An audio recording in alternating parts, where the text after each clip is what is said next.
You've done all your training, you've done your long runs, you've done your speed workouts, you've done your easy runs, and you rock up to your marathon and you absolutely smash that 26.2 mile distance. And as you approach the finishing line, the marathon is over. Hang on a minute. What you do in the next few minutes and hours and days after you cross that finishing line will dictate how quickly you recover and how quickly you get back to normal. When you cross that marathon finishing line, there'll be a temptation to stop in your tracks, to sit down, to lie down, or to collapse in a heap. Don't. The best thing you can do is to keep moving, to keep walking. Obviously, if you're injured or you need medical assistance, get the attention you need. But generally speaking, it's a really good idea to keep moving once you cross that finishing line. So when you run a marathon, obviously your heart rate is going to be relatively high, especially in the latter stages. So the idea behind keep moving once you cross the finishing line is just to gradually decrease your heart rate back to a normal level. So walk towards your medal collection points, your bag drop facilities. You may be walking like a zombie. You may be hobbling around. You may not be able to walk in a straight line, but walk anyway. If you try and sit down or lie down immediately after your marathon finishes, you're probably going to seize up. You're going to be really stiff and you may not be able to get back up again. So the medical staff may need to pick you up and move you on your way. So remember, cross the finishing line and keep moving forward. If your marathon has a bag drop facility, use it. Make sure you fill up your bag full of goodies that you would like at the end of the marathon. So fill it up with some good food, maybe some snacks, some drinks, maybe some muscle spray or muscle gel, just to help you with those pains and aches that you probably will have at the end of the marathon.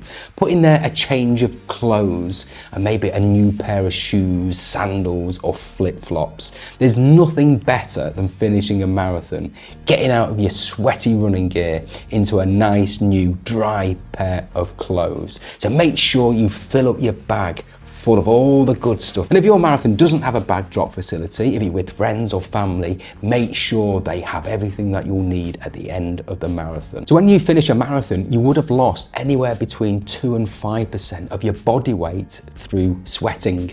Even though the marathon may not have been run in warm conditions, you're going to lose a lot of sweat. So you need to quickly rehydrate once you cross that finishing line. And I'm not saying gulp down litres and litres of water. Just take small sips, little and often, of water.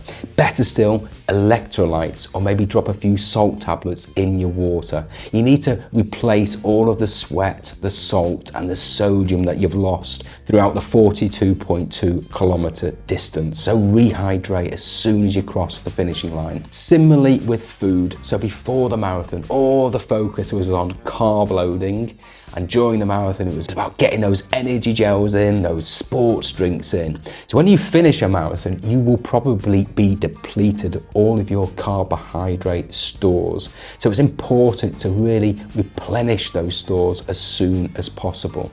I'm not saying eat a massive meal, just small snacks. Maybe a banana, just get those calories back in. So your adrenaline, your endorphins, your dopamines go through a roller coaster during the marathon. So it's only natural once you've finished that these levels drop. So you may feel slightly disorientated, maybe slightly dizzy or nauseous. This is normal, but it's really important to rehydrate and put some food in as soon as you can. And then obviously later in the day, have a bigger meal and make sure it's got lots of carbs and protein in. Obviously protein is really good for muscle repair, so make sure you eat. If you're anything like me, when I finish a marathon, the last thing I want to do is actually eat. My appetite is shot to bits, but I know putting that food back in as soon as I can is going to help me in the long run. So once you run a marathon, it's widely known that your immune system is suppressed, so you're susceptible for catching colds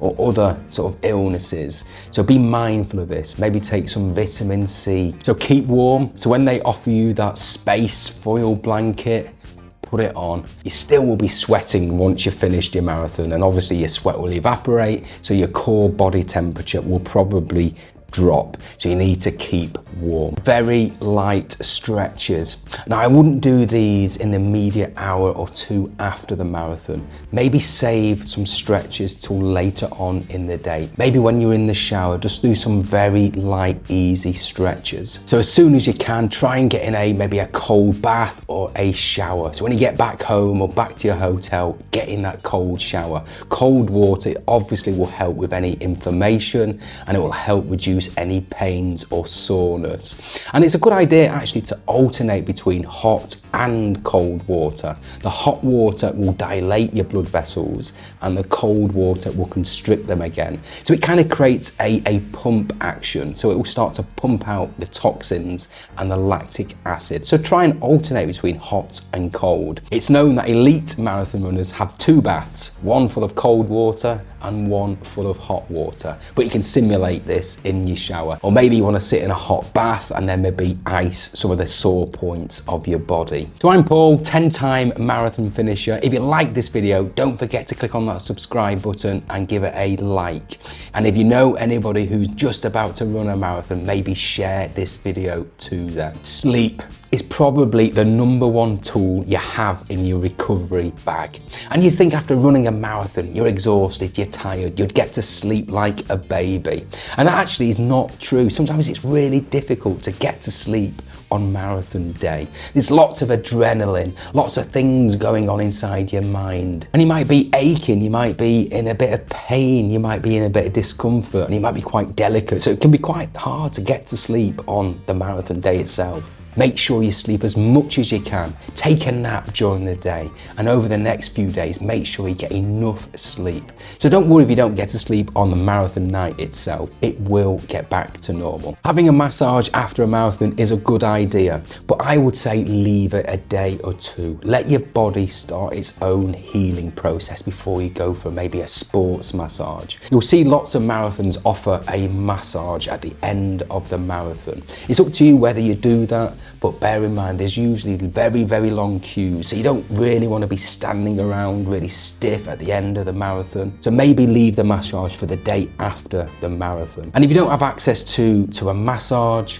maybe you want to bring with you maybe a massage gun or a foam roller. So something is better than nothing. You just want to flush out all of that lactic acid that's built up in your muscles. Marathon blues, this is a real thing. Lots and lots of marathon runners really suffer from the marathon blues. So it's very similar to holiday blues. You look forward to going on your holiday, you go on your holiday and you come back and you feel slightly low, maybe quite despondent and quite sad that it's over. Same with the marathon. You've invested a lot of energy, time and effort over many months. The big day has arrived and now it's over. You know, you spent weeks and weeks and weeks focusing on the marathon, doing all your training, then all of a sudden it's done. So what a lot of marathon runners do is they try and focus on other things. So catch up with friends and family, maybe spend a bit more time on other hobbies. What a lot of runners also do is they try and book in another race as soon as they can. Just gives them something to look forward to. And it doesn't have to be another marathon. Getting back to running, there is no right way or wrong way in terms of the time it takes to getting back to running once you've done your marathon. So don't feel pressured into running straight away the days after the marathon. Most elite marathon runners leave it at least 2 weeks before they even start to run again. And when they do, it's at a very, very easy pace. Listen to your body. You will know when your body is ready to run again, if that's what you want to do. So bear in mind, your muscles are very good at quickly repairing themselves, but ligaments and tendons take longer. So when you go on your first run after your marathon, make sure it's at a very, very easy pace and listen to your body. If you feel any niggles or any discomforts, listen to your body and act upon it. The idea is when you get back to running after doing a marathon is longevity. You want to keep your running going for as long as you can. And if you rush back into running, too soon after doing the marathon, you could get injured and you could actually face burnout. So taking a few weeks off from running is not going to turn you into a bad runner or affect your fitness in any way. Take a moment to sit down and analyse your marathon. How did it go?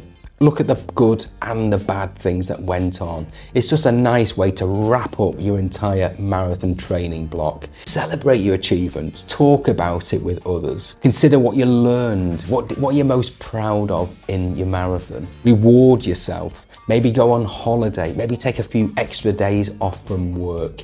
So make sure you let your body rebuild, let your mind reset, and let your running story continue.